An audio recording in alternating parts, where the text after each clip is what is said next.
The Eastern Bluebird, New York's official state bird since 1970, can be found throughout Dutchess County. Birders and non-birders alike enjoy hearing the soft-spoken warbles and spotting the brilliant bluebirds with rusty breasts and white bellies in parks, meadows, farm fields, and backyards.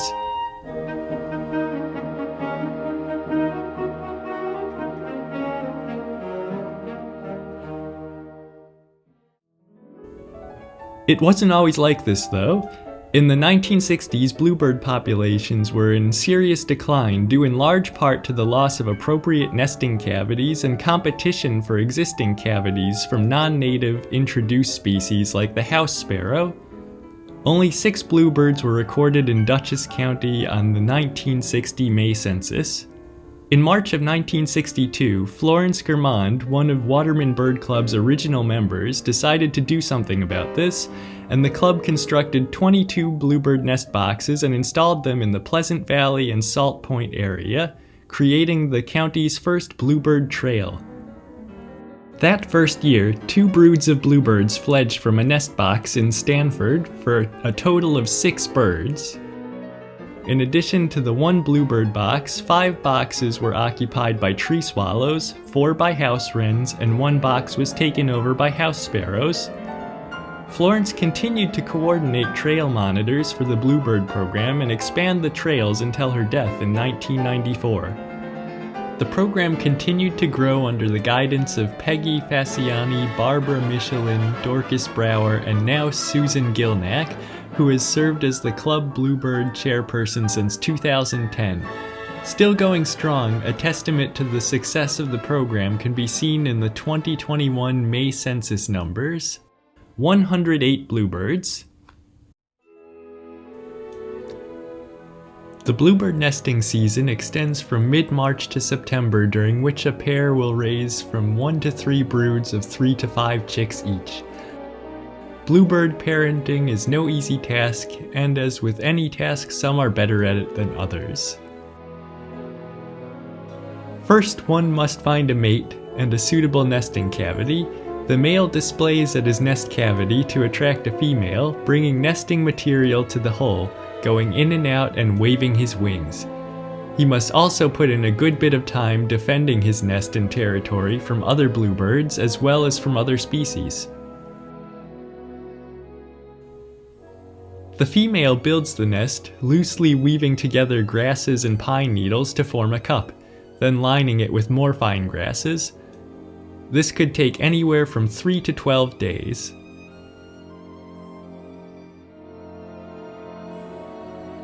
When the nest is complete, the female will lay eggs, 1 per day. Eggs are typically blue, but occasionally white eggs can be found. The first clutch usually consists of 5 eggs. Once all the eggs are laid, brooding begins. The female incubates the eggs for 12 to 14 days, while the male stays nearby. Do I detect a touch of boredom on Mrs. Blue's face?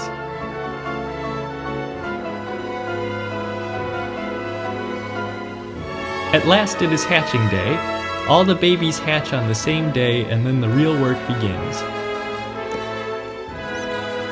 Mr. and Mrs. Blue are busy from dawn to dusk bringing food to the nest and carting dirty diapers, or fecal sacks, away. Occasionally, they stop for a moment to get a bite of food for themselves. This goes on for the next 16 to 21 days as the babies grow from being blind little featherless hatchlings into boisterous, fully feathered, wing-flapping youngsters who are ready to leave the nest or fledge.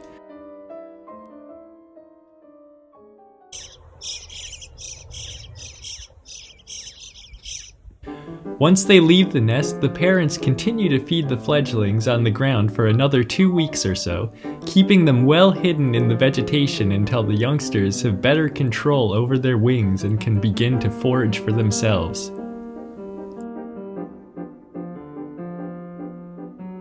After this, the female will go off to start a new nest, while the male continues to feed the youngsters until they are self-sufficient.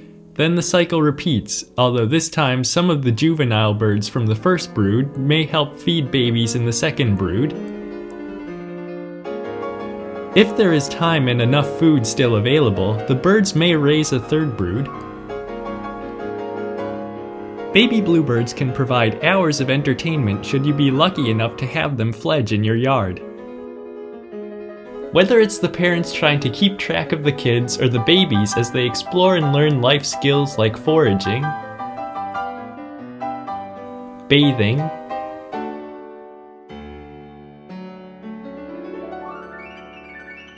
spying,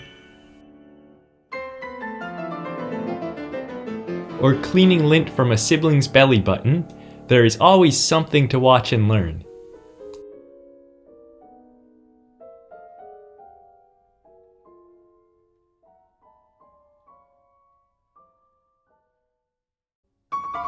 Nesting is a dangerous time for all birds. When confined to the nest, they are much more vulnerable to predators such as red squirrels, raccoons, bears, snakes, and other birds. Here, a black rat snake got into a box in Statsburg and devoured 5 babies, after which it was too fat to exit the hole. Once out of the nest, cats are the #1 predator threat. The mortality rate is the highest for the first 6 months after fledging. This male appears to have lost his tail defending his family, but he continued to thrive and went on to raise a second brood after this incident. Come fall and winter, it is common to see small flocks of bluebirds visiting berry bushes and feeders with sunflower hearts, suet blocks, and dried mealworms or soldier fly larvae.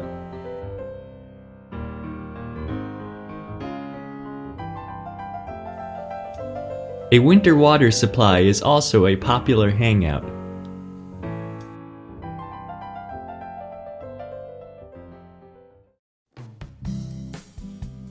Bluebird trail monitors are dedicated volunteers who check the nest boxes on their assigned trail weekly from March through September.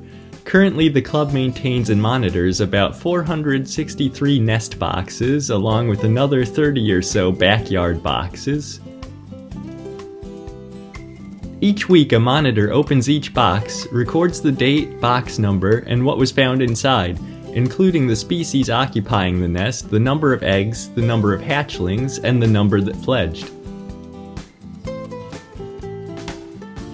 A house sparrow will enter the nest and kill the bluebirds in order to take over the nest for themselves. Considered an invasive species, the trail monitors work diligently to keep house sparrows out of the bluebird boxes, removing the nests and eggs if found. Once the fledglings have left the nest, the monitor will clean out the box and scrape off any poop from the walls so it is ready for another brood. At the end of the season, monitors check the boxes for needed repairs and report their results back to the Bluebird chairperson, who then forwards this information to the club website, the New York State Bluebird Society, and contact people at various parks where the trails are located. In 2021 alone, Bird Club monitors reported 1,044 eggs laid, 823 eggs hatched, and 753 bluebirds fledged. In addition to the bluebirds, 635 tree swallows, 5 chickadees, and 306 house wrens fledged from monitored nest boxes.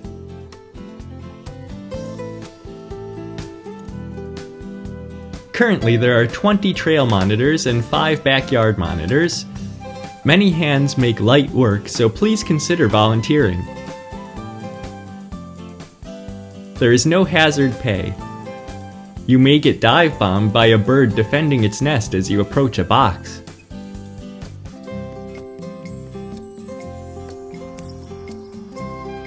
They're impressive. I think tree swallows might be my favorite now.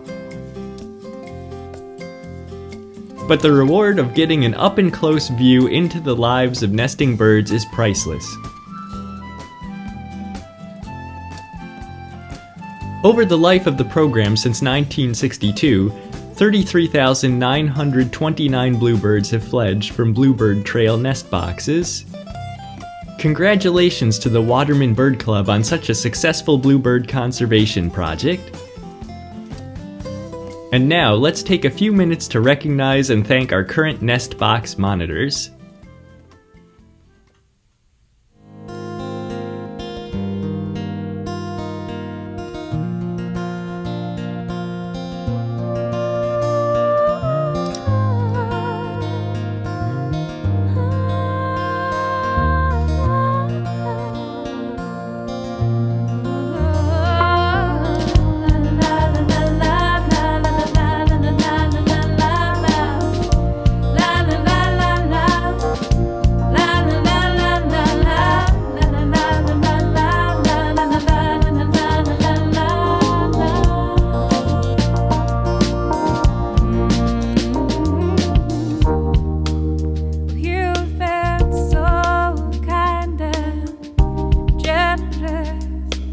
I don't know, you keep on giving.